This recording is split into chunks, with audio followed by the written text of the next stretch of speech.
The Persian kings moved their entire government hundreds of miles every year just to follow the seasons.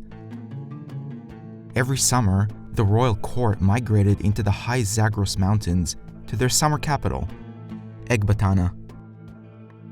Ecbatana was originally the capital of the Medes, an Iranian people who ruled this region before the Persians overthrew them.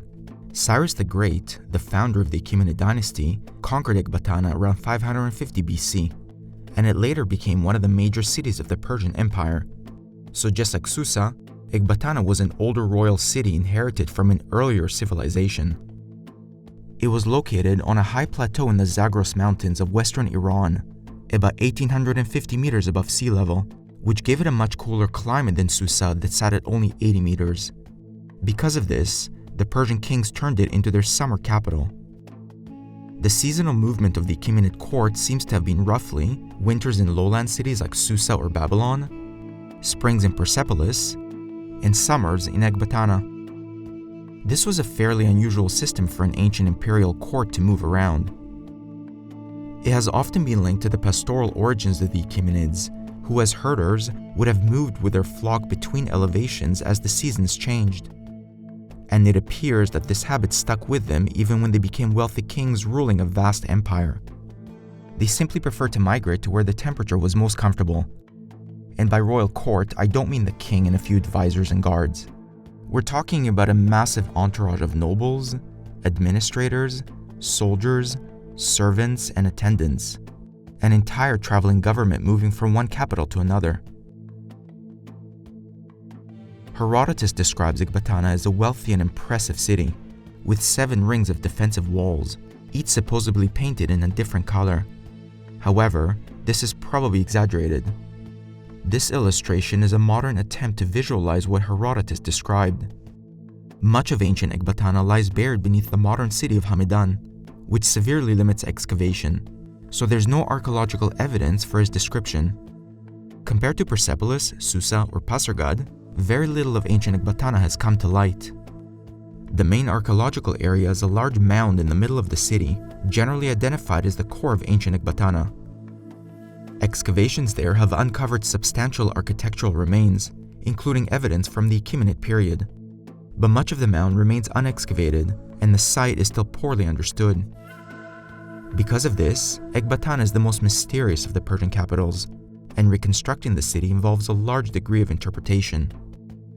This reconstruction is based on the actual topography of the site, with the Zagros Mountains in the distance, and snow-capped Mount Elvand rising at over 3,500 meters above sea level. This peak is twice the elevation of the plateau where Ecbatana sat, which at over 1,800 meters above sea level was already one of the highest capitals in the ancient world.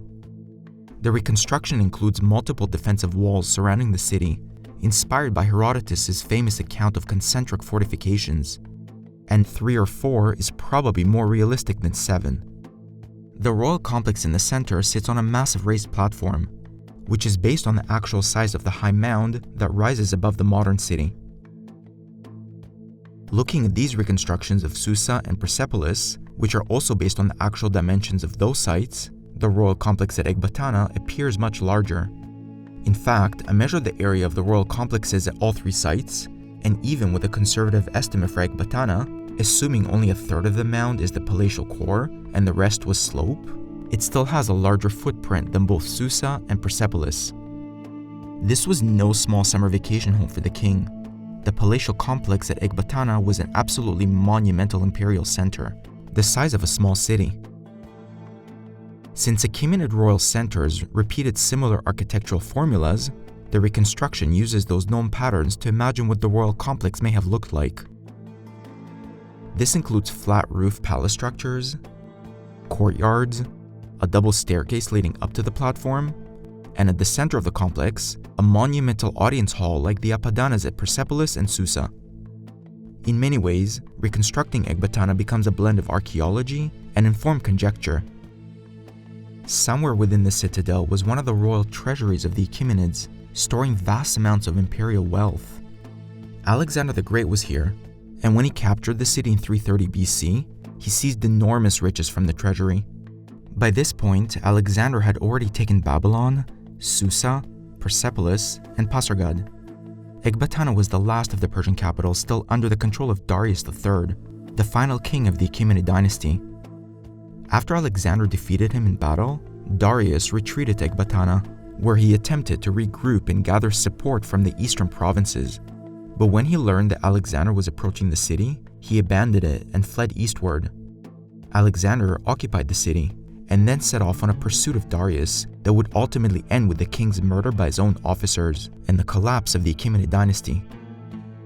Ecbatana was the last Persian capital where Darius still had a chance to save his empire.